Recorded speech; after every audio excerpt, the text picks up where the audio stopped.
Won't be up to Melbourne for a month, though. A month's nothing. Do it on me here.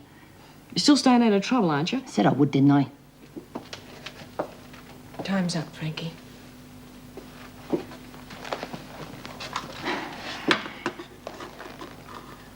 All right, let you know how I'm getting. Nah, got a better idea. I've got a mate. You can drop in and visit you. Let you know what's happening, huh? Yeah, sure. Well, see you in a month then.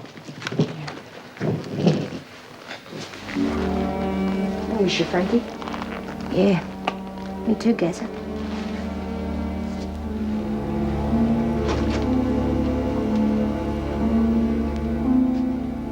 Any chance of seeing the governor, Mrs. Jackson? I'll organise it. Well, I don't know how much I got owing to me, but it must be a bit. Been saving for 2 years.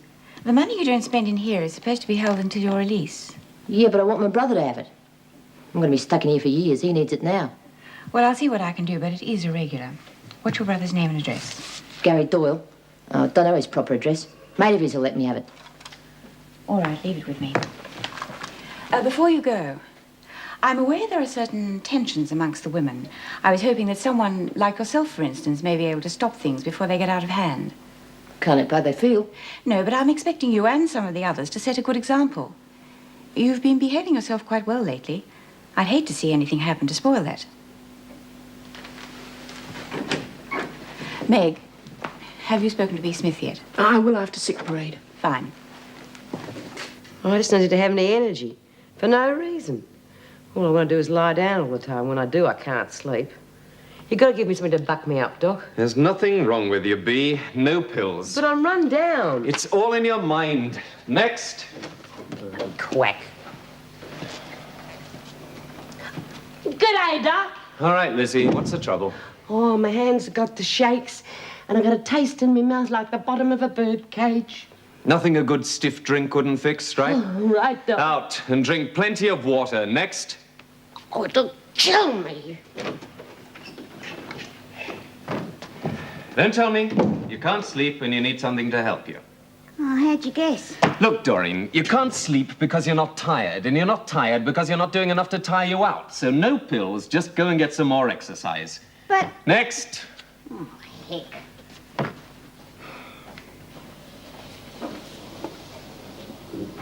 Close the door. You any idea why the women are back on the pill parade? You're not sick. Just got a few problems like boredom, feeling sorry for themselves, frustration, little things like that. Shouldn't you be telling the governor? Look, I thought you wanted to get in touch with the Prisoners Reform Group. I've got the address. I changed my mind. Yes, and I know why. For the first time since you've been in here, you started to believe in someone, but as soon as she lets you down, you throw up your hands and start feeling sorry for yourself. You believed her too. Yes, of course. What she was doing was right. Giving the women back an interest in themselves, some pride in their appearance. Oh, lay off, Greg. Karen, you'd started to pull yourself together. Don't slip back now.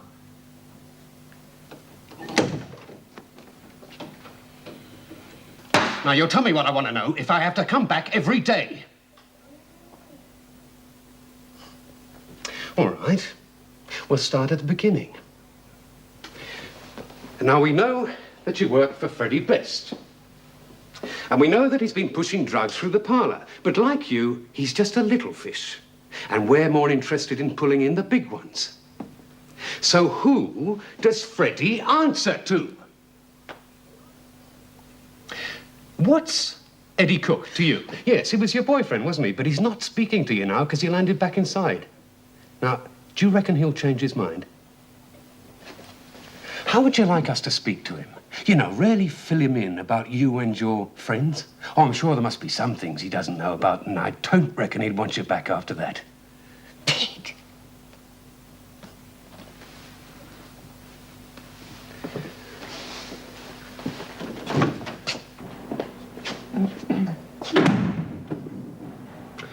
Well, not going to get through to her that way.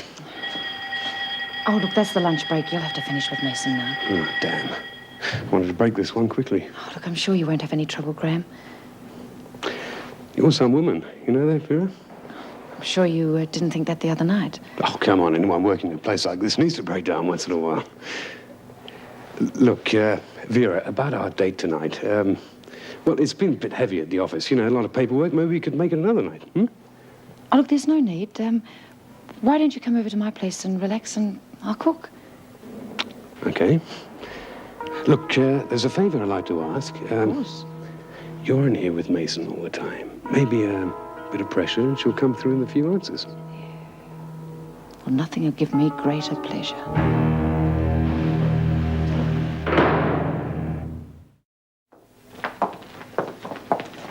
You were stupid not to help Detective Lang Mason.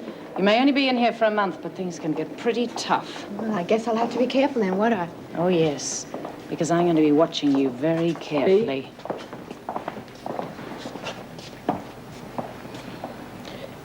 Things seems a little quieter than usual. I hadn't noticed.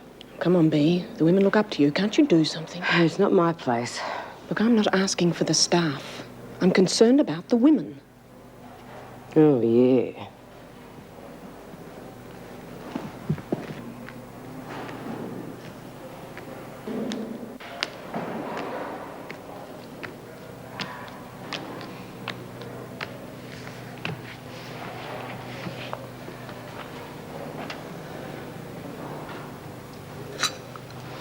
Hey, Vera been giving you a hard time.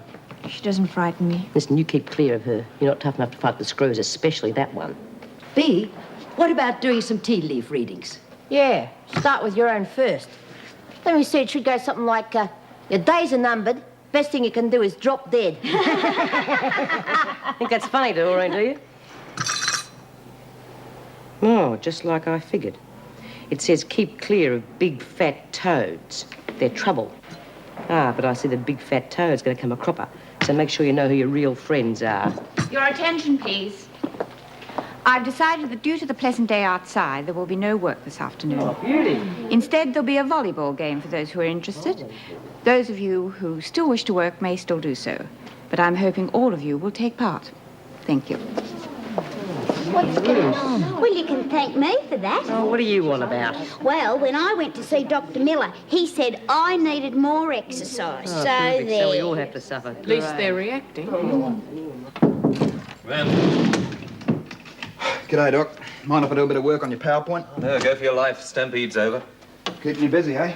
There weren't too many women who stayed away from a sick call this morning. What, Marilyn see you too? No, she's one of the rare ones these days. Not that I care. Sorry to see her back in here. How long you been working here, Doc? Ooh, 4 months. So you wouldn't know them any better than I do, then? Probably not. You reckon a lot of them end up back inside? Yeah, recidivists. What? It means the more often a woman is jailed, then the more likely she is to end up back inside after she's been released. You're not Irish, are you, Doc? Pommy bastard through and through. Yeah, well, you're not a bad bloke for a pommy. But, you know, I reckon I'd understand it if I got out and didn't have anyone waiting for me, but... Well, Marilyn had me. Yeah, hard to figure, all right. I mean, she didn't give us a fair go. She was up and off before you knew it. I mean, sure, we had a blue and everything, but that wasn't enough to send her back on the game. Have you asked her why? Well, it's obvious, isn't it? I mean, she couldn't do without the money or the excitement.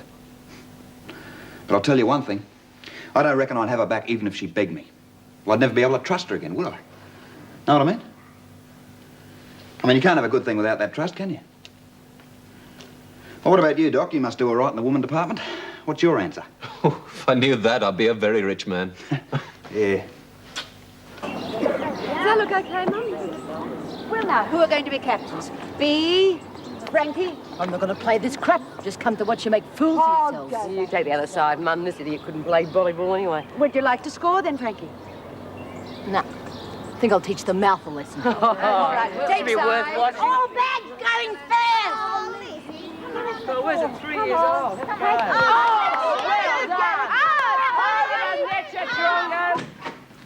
Oh, not many of the women turned up for the volleyball. Some of them wanted to work. At least the ringleaders were involved. Authorization for Frankie's money to be sent to her brother. $230. She hasn't exactly squandered her 50 cents a day. Well, Frankie has other ways of getting her extras. I wish her brother hadn't gone away so soon. He had quite a stabilizing influence. She's kept herself clean so far. I think she'll be all right.